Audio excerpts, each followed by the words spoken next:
आज हम आपको एक बात बताते हैं। महर्षि कहा करते थे कि कोई बड़े से बड़ा लेखक जो ग्रंथ लिखता है, सृजन करता है, साहित्य की रचना करता है, वो बहुत बड़े ग्रंथों का लेखक होकर के भी वो कभी अच्छा संपादक नहीं हो सकता। लेखक में और संपादक में मूलभूत रूप से दो प्रकार की वृत्तियां होती हैं।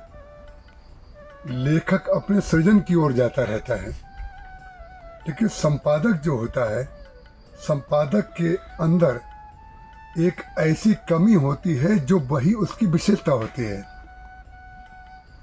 लेखक की विशेषता ये होती है कि उसमें उसको कभी लेखन में दोष नहीं दिखाई देता।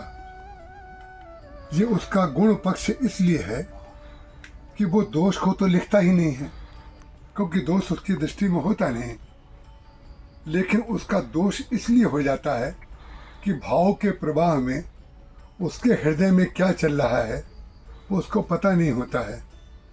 लेकिन जब संपादक के सामने वही सृजन पहुंचता है तो संपादक का जो दोष है, दोष दृष्टि देखने का जो दोष है, वही सृजनकर्ता के लिए गुण बन जाता है, क्योंकि उसको उसमें जो दोष दिखाई देता है, जब दोष की निवृत्ति हो जाती है तो निवृत्ति करने के पश्चात वो जो सृजन है वो दोष मुक्त हो जाता है।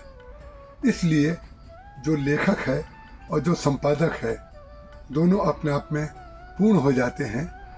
दोष अगर देखना ही है तो किसी को अदोष करने के लिए देखना चाहिए, और अगर दोष नहीं दिख रहा है, यदि गुण बुद्धि है, सृजन करना लेखक का कार्य है, तो उसका दोष भी दोष नहीं माना जाता है। इसलिए संपादक और सृजनकर्ता, जो साहित्यकार है, जो लेखक है, जो कवि है, जो संत है, जो महापुरुष है, दोनों की भावस्थिति अलग अलग है। एक हृदय में रहता है और एक बुद्धि में रहता है, और हृदय और बुद्धि दोनों एक दूसरे के पूरक होते हैं। जय श्री राम।